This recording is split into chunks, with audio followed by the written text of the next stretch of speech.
Tara, samahan nyo kami sa Pindangan Ruins ng San Fernando, La Union. Ito ay ang balete na tinatayang higit 400 years ang edad. Grabe! Tara, maglakad-lakad tayo dito sa loob mismo ng mga labi ng simbahan.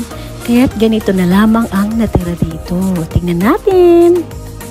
Ang simbahang ito ay pinaniniwala ang sentro ng kanilang pananampalataya kung saan sila nagdadasal at nagkakaroon ng mga misa. Ayan, kitang-kita nyo, makapal naman ang bato, pero ang nakasira dito talaga ay isang malakas na lindol noong 1892, kaya't nasira ito at hindi na naibalik sa original nitong anyo. Yun pala, no? Kaya nagiba na siya.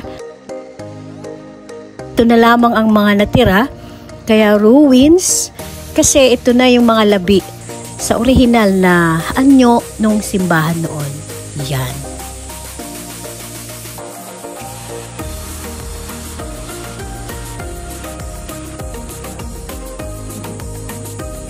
Ito naman yung puno ng balete na halos 400 years nang nakatayo dyan. So, ibig sabihin, bago pa itayo itong lumang simbahan, itong baleteng puno na to, nakatubo na siya dyan.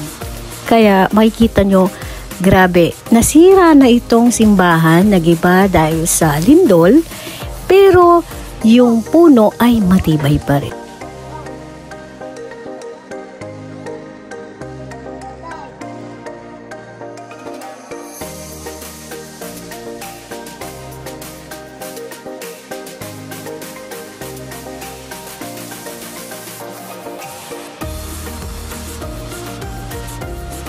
Thank you for watching. Go, go, go!